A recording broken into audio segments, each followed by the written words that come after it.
Jangan lupa like, komen, dan subscribe channel YouTube TVRI Bengkulu, serta nyalakan lonceng notifikasinya.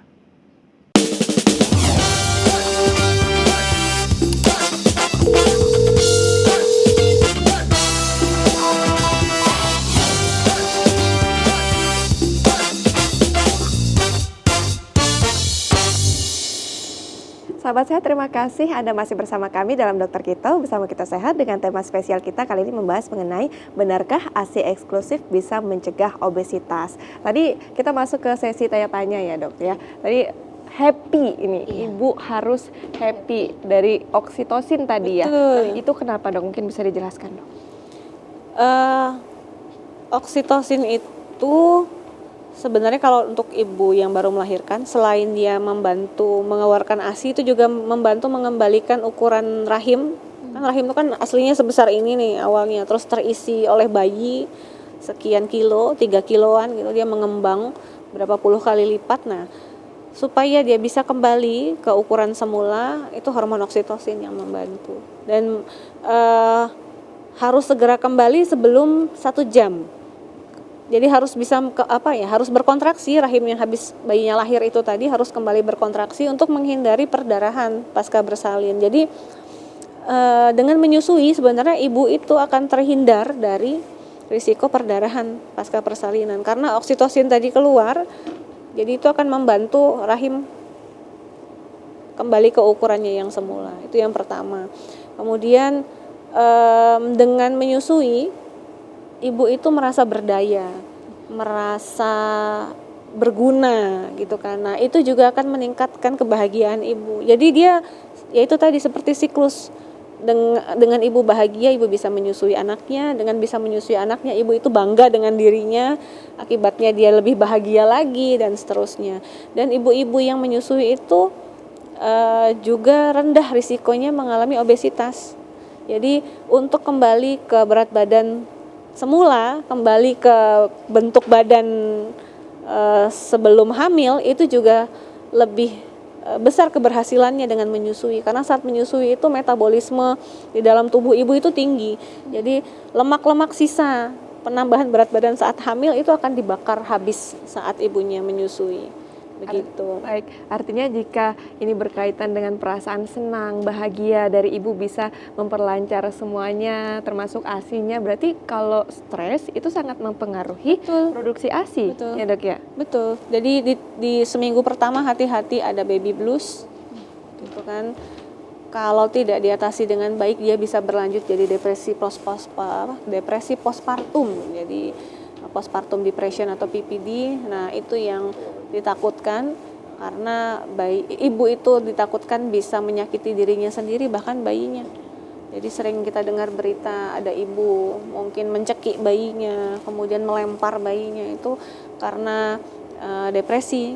Jadi kalau di awal-awal ibunya juga harus tahu sebenarnya apa tanda-tanda baby blues di hari-hari awal bersalin. Biasanya kan gejalanya itu bingung ya, sedih, kesel gitu kan, marah, bingung, ini anak nangis mau diapakan, badan kita sakit, nggak bisa tidur dan lain sebagainya. Nah, seharusnya kalau ada persiapan sejak dari sebelum bersalin, sebelum anaknya lahir, ibu tuh sudah tahu tanda-tanda baby blues itu apa, tanda-tanda depresi apa, dia bisa segera cari pertolongan.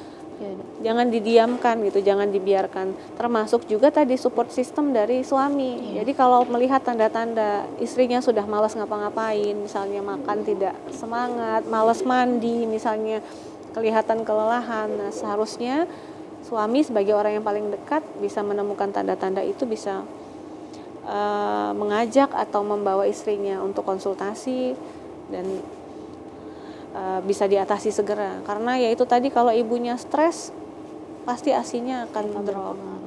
Gitu. Efeknya ke anaknya juga kan. Nah, biasanya kalau untuk konsultasi yang tepat dok, baik itu tentang, kan sebenarnya ada yang bilang katanya sejak dari kehamilan itu bahkan ada yang ASI-nya udah keluar loh dok, kayak sedikit-sedikit. Jadi itu kayaknya happy banget kali ya ibunya ya, karena nggak perlu gimana, udah langsung bisa menyusui, udah ada ASI-nya. Itu sebaiknya di usia kehamilan berapa dok untuk masyarakat supaya boleh tahu? Untuk yang keluar ASI sejak hamil ya, di trimester 3 biasanya, itu hanya kurang dari 10% ibu hamil. Jadi kalaupun belum keluar nggak apa-apa, nggak masalah.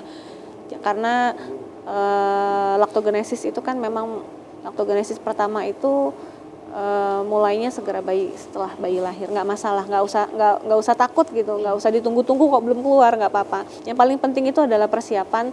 Begitu bayi lahir saya harus apa, dia harus tahu. Jadi kalau dari WHO, rekomendasi WHO itu ada 7+ waktu kontak. Jadi minimal 2 kali selama hamil, mulai dari usia kehamilan 28 minggu dan 36 minggu. Minimal sekali 1 kali, tapi kalau idealnya 2 kali. Jadi itu kontak ke konselor menyusui.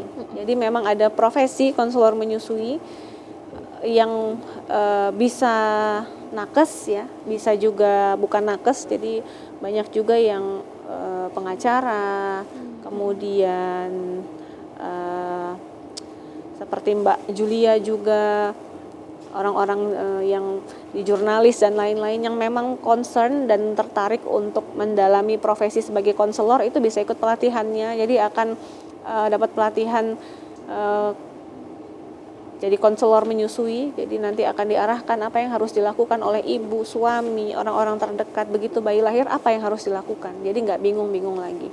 Lalu yang berikutnya, kontak berikutnya itu segera setelah lahir biasanya.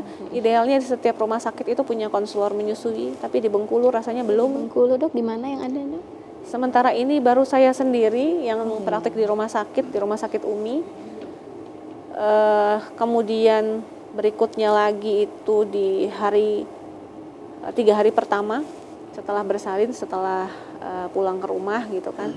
Hari ke-7, hari ke-14, hari ke-40, 7 waktu itu sebaiknya kontak lagi ke konselor. Jadi di hari-hari itu biasanya hari-hari krusial, jadi ada masalah. 7 hari biasanya bayi kuning, puting lecet dan lain-lain. Hari ke-14 dievaluasi berat badannya, harusnya kan di 2 minggu pertama. Jadi di awal-awal lahir itu biasanya berat badan bayi itu turun. Di 14 hari sudah harus kembali minimal ke berat badan lahir. Makanya di hari ke-14 sebaiknya konsul lagi. Kemudian di hari ke-40, setelah itu insya Allah aman. Ada plusnya tadi 7+, plus kapanpun di luar waktu-waktu tadi ibu atau bayi butuh bantuan. Misalnya putingnya lecet, payudaranya bengkak, nyeri, terus bayinya ada masalah dan lain-lain, itu bisa ke konselor menyusui. Gitu. Belum banyak yang tahu tapi memang. Iya, belum Baru banyak ya kita ya, untuk masyarakat yang menonton ya Julia ya. Luar biasa, betul-betul spesial hari ini Betul-betul dokter, kita spesial. menghadirkan tema kali ini ya dokter ya. Iya. Nah dokter, berkaitan dengan tadi ya bahwa berkonsultasi itu di waktu-waktu yang memang sering terjadi pada waktu tersebut ya, pada saat 3 hari pertama misalnya. Pada bayi yang memang seorang ibu ini ASI-nya tidak keluar dok di 3 hari pertama. Tentu kan keluarga mungkin bisa jadi cemas, terus dia nih nggak makan-makan gitu. Tapi kalau setahu Julia, bayi itu di 24 jam tidak apa-apa ya, tidak menerima ASI dulu. Tapi lebih daripada itu seperti apa dok? Nanti takutnya karena merasa ini belum ada yang masuk di dalam tubuh bayi, nanti dikasih air gula dulu atau seperti apa? Dokter itu seperti apa menyikapinya dok? Ya, 3 kali 24 jam pertama bayi itu masih masih punya cadangan makanan dari ibunya. 3 kali 24 jam Tapi ya, syaratnya bayi yang lahir lewat dari usia kehamilan 37 minggu. Artinya dia sudah cukup bulan, bukan bayi prematur. Dan berat badannya lebih dari 2,5. Malah sebenarnya 3 kilo ke atas yang aman. Kalau kurang dari itu tidak berlaku ya ini ya. Jadi 3 kali 24 jam masih aman. Kenapa? Nah, penjelasannya nih begini. 3 hari pertama hormon yang optimal diproduksi tubuh ibu itu hanya hormon prolaktin. Jadi apa yang harus ibu lakukan di 3 hari pertama? Susui terus bayinya, rangsang terus isapan di payudara supaya hormon prolaktin diproduksi banyak.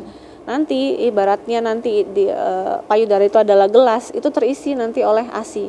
Nanti terasa oleh ibunya kencang payudaranya gitu kan. Tapi belum keluar dok, memang belum, karena untuk mengeluarkan ASI tadi kita butuh oksitosin. Oksitosin itu di 3 hari pertama belum banyak, masih sedikit. Dan tadi bayi 3 hari pertama itu masih belum butuh makan yang banyak, dia cukup kolostrum yang hanya kurang dari 5 mili itu saja. Lambungnya kan juga masih kecil sekali, sebesar kelereng. Muatannya hanya 3-5 mili di 3 hari pertama. Nah nanti hari keempat baru tuh oksitosin keluar banyak di tubuh ibunya. Baru nanti ASI akan kelihatannya banyak dikeluarkan. Tapi syaratnya harus penuh dulu. Gelasnya harus terisi dulu nih sama ASI tadi. Kalau telat, misalnya yang sering itu ibunya nggak tahu nih di 3 hari pertama mau apa, ibunya cuma fokus makan ASI booster ini, makan itu, makan ini, sedangkan prolaktin tidak dirangsang produksinya, akibatnya di hari keempat saat oksitosin sudah mau keluar, ya apa yang mau dia ejeksikan, apa yang mau dia keluarkan, karena gelasnya belum terisi gitu. Jadi memang harus tahu di 3 hari pertama harus ngapain, berikutnya harus ngapain gitu. Baik, terima kasih dokter. Nanti kita akan tanya-tanya lagi ya dokter Lisdaya, tapi kita jeda dulu ya dokter. Pemirsa jangan kemana-mana, tetap bersama kami dalam Dokter Kito, bersama kita sehat.